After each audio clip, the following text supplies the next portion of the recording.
This is not the sound of a stream running through the mountains. It's water from a leaking pipe trickling down a stairway. That's not a frog splashing into a lake.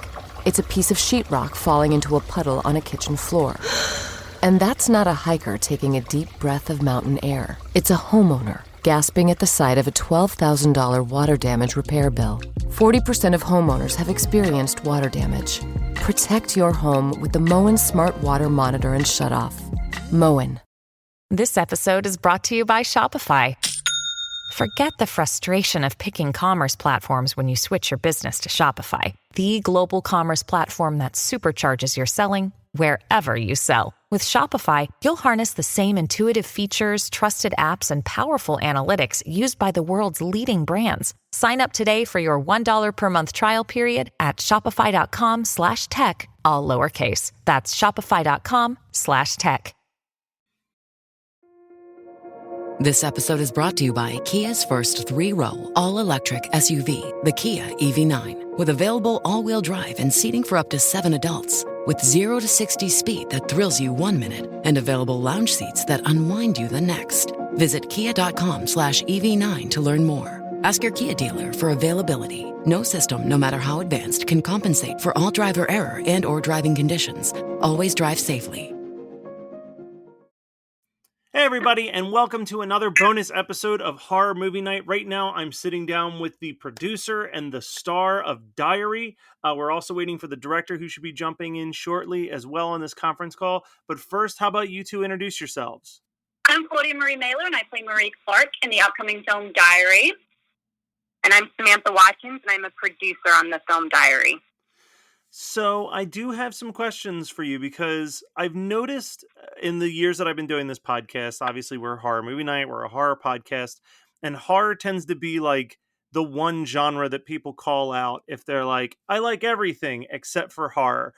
Are either of you horror fans? Were you like drawn to horror, or is this kind of your first dabbling into those waters? I am maybe the biggest worst you'll ever meet. I cannot deal with horror whatsoever. I get absolutely petrified. I remember I watched Paranormal Activity when I was 14 years old when it first came out, and I literally had to get my dad to sleep on the floor of my bedroom because I couldn't sleep. So that's probably the only dabbling I've had with horror up until this moment, which is more like psychological thriller with DIEry. Did you feel like you were confronting any demons from back then, or are you kind of still like, nope, this hasn't changed me. This is as far as it goes for me with the genre? I think I can do the horror, I can act in it, but I cannot watch it whatsoever. I would say that's where I'm at. So the premise of the movie is a pretty interesting one. I wanted to consolidate it into the least spoilery way I could. That it's about an Instagram model whose diary is essentially stolen by what seems to be an obsessed fan who's threatening to kill anyone he sees as a danger to her. And this could have some ties to her past and her having to basically face her past in order to reclaim what she wants and what she's worked to achieve. Which I think, take out the serial killer aspect of it, it's still a very relatable concept of like needing to face things from your past in order to grow. Did you have anything that you could pull to connect with that type of storyline? I mean, not really. I mean, I think when it comes to the social media aspect of everything, like obviously my family is all in New Zealand and England, and that's the only way I can stay connected with them, through social media. And so I think for me it was, tying together like how much you want to put of yourself online to like show your family that everything's good and, you're doing well and you're eating at this restaurant and you're doing this. But then it's also finding the balance of, some of that needs to be private just for the very close people in your life and not for every single person who follows you. So I think that was the tie-in for me of finding that balance and, realizing that the real world and the social media world are separate and you don't need to conflate the two. And I think that I'm glad that you brought that up, because I guess up until this moment, it didn't even click to me that picking the character to be an Instagram model is actually a really inspired choice, because we all know that on social media, we're putting out the best versions of ourselves. And this is definitely a concept about the things that we keep hidden from when we're displaying the best parts of ourselves. That is 100% it. That's so accurate. And that's what, we all struggle with. And don't get me wrong, I have the greatest respect for influencers. I know I couldn't do what they do when it comes to, the responsibility that they have.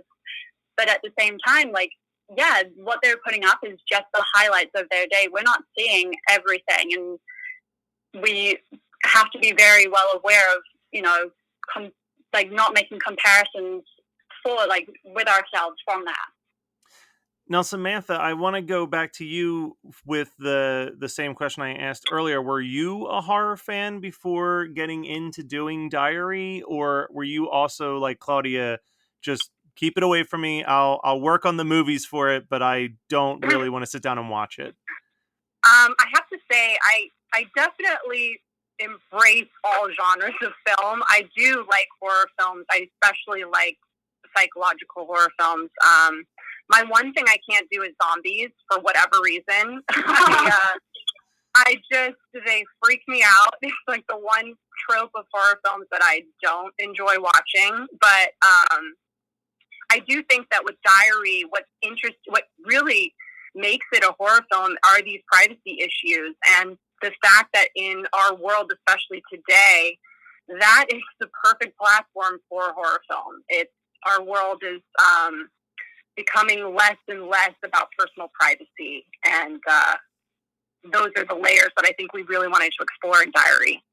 And I think I think that in the last year or two, we have seen a really big shift in a lot of these like social media and tech horror films. I off the top of my head, I could think of Cam from like 2 years ago, and in the last couple months, the movie Host that was made entirely on Zoom about the fears of being on Zoom all the time during a pandemic. So it's such a big piece of our life that it's funny because you feel like you watch horror films from the 80s and there's always the argument of like, well, if only they had a cell phone, none of this would have happened. And now we have this whole movement where it's like, well, maybe the cell phone's not so great after all. Right. The cell phone's a weapon about that. So Sam, before you got into the production world, you were doing a lot of your own writing and directing. You basically are someone who's worn a lot of hats. What is the hat that you ended up feeling the most comfortable wearing? Is it the producer role?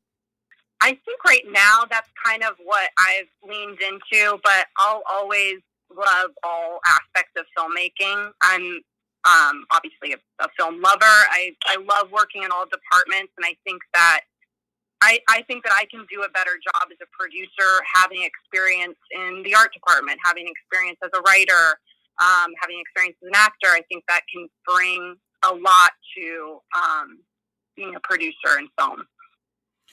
And I think that there's something to be said about, people kind of put everything into these little piles when they think of creating film and creating art of, well, the writer writes everything, the director directs everything, and the producer produces, and that's like the simplest version. But there's such a collaborative effort in there where the producer might be in there doing some rewrites or might be giving a perspective on how they think a shot should look, and vice versa. So I feel like when you're in that producer role specifically, you get to really put wherever your skill sets are to the test for every piece of the film.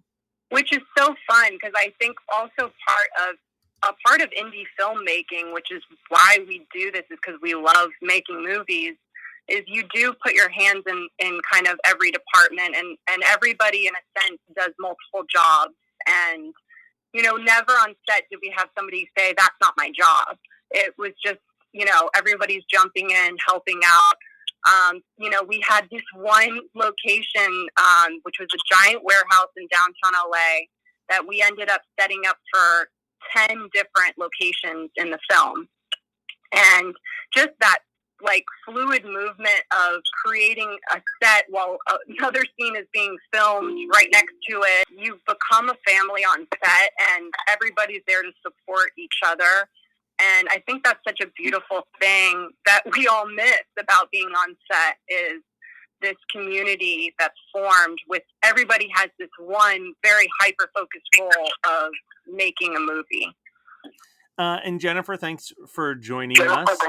I have one big question for you, because this is your second film, and it is such a stark contrast to your first film, Second Son. So was it weird making that transition into a thriller/horror genre?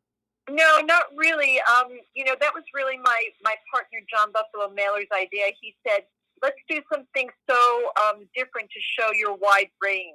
And so we sort of went, okay, let's do this genre instead, and have tremendous amount of characters and locations and a much bigger story to deal with, because my first story was very intimate and very, it was a small tale.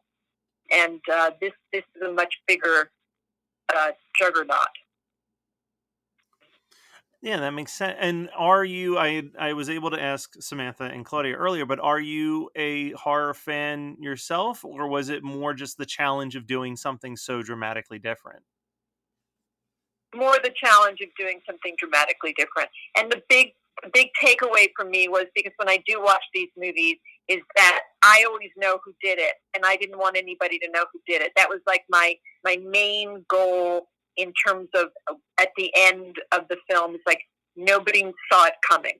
Yeah, and that's I think that can make or break a movie as well. If you're doing a whodunit movie and within 5 minutes you're like, oh, it's clearly that person, and then right, it ends up being that person, you're like, well, that was a waste of 2 hours. But if you're always like, ooh, who could it be, this person? And there's always reasons to put, oh, but this person could do it. Like, I love watching these movies with someone like my sister, who every 10 minutes is like, okay, I think this person did it. And then a new scene pops up and they're like, okay, I've changed my mind. I think this person did it. So like, that's the excitement of those movies, I think. Yeah, I think that's a good point too, is like, you want to have the film be a little bit ahead of the audience every step of the way, because if people can figure things out before they've unfolded, then we haven't done our job. Yeah. And I almost think that it turns into like you said, you want to be ahead of the audience, and I feel like you almost want to play with the audience too, where you're like, okay, I want to do this scene to put people on the trail of this person that I know isn't the person. Like, yeah, it's like a red herring. Yeah, it's like a red herring. You just want to throw something in so they get off track, and then they're sort of off their pins as they're watching. Exactly. So the film is DIEry. Where can people go to check out this movie? They could go to August 25th. We start streaming on Apple iTunes, Amazon, Vimeo, and Google Play. Awesome. August 25th, next Tuesday.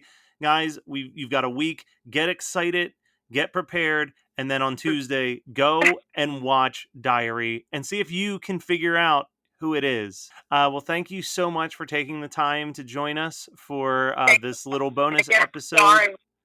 No worries.